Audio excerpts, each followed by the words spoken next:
Kebijakan kenaikan tarif pungutan ekspor kelapa sawit dan produk turunannya dari 7,5% menjadi 10% dipertanyakan Asosiasi Petani Kelapa Sawit Indonesia atau APKASindo.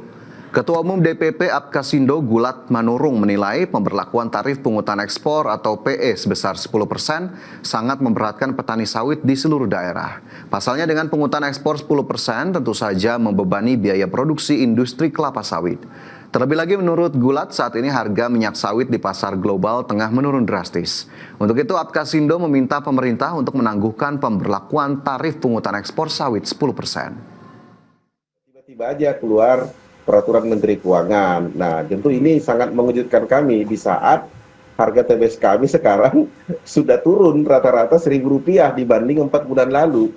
Nah, kenaikan 7,5% menjadi 10% harga CPO yang di pungutan ekspor itu kan setelah saya hitung itu secara seksama ya, bukan omon-omon. Itu berkurang harga TBS kami itu Rp100 per kilogram. Bisa dibayangkan betapa terkejutnya kami petani sawit di saat harga kami. Penolakan terhadap kebijakan pemberlakuan tarif pungutan ekspor CPO 10% juga disuarakan Serikat Petani Kelapa Sawit. Petani kelapa sawit menilai kenaikan tarif ekspor menjadi 10% dinilai merugikan para petani. Serikat Petani Kelapa Sawit atau SPKS dengan tegas menolak kebijakan kenaikan tarif pungutan ekspor crude palm oil atau CPO dan produk turunannya dari 7,5% menjadi 10%. Kebijakan resmi tersebut tertuang dalam Peraturan Menteri Keuangan Nomor 30 Tahun 2025 tentang tarif layanan Badan Layanan Umum Badan Pengelola Dana Perkebunan pada Kementerian Keuangan. Kenaikan tarif ekspor CPO ini dinilai merugikan para petani sawit di seluruh daerah.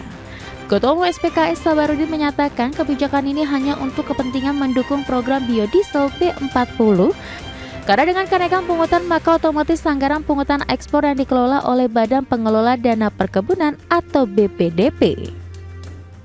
Selain itu, SPKS menilai kenaikan pungutan ekspor sawit tersebut, pemerintah telah mengabaikan suara petani yang selama ini menolak kenaikan pungutan ekspor CPO.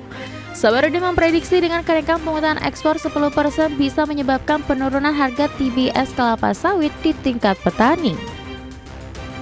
Di sisi lain, kenaikan pungutan ekspor CPO ini juga menandakan bahwa pemerintah lebih mengutamakan subsidi kepada konglomerat yang terlibat dalam biodiesel. Karena kenaikan pungutan ini diperuntukkan 90% untuk subsidi program biodiesel. Dari Jakarta, Tim Liputan IDX Channel.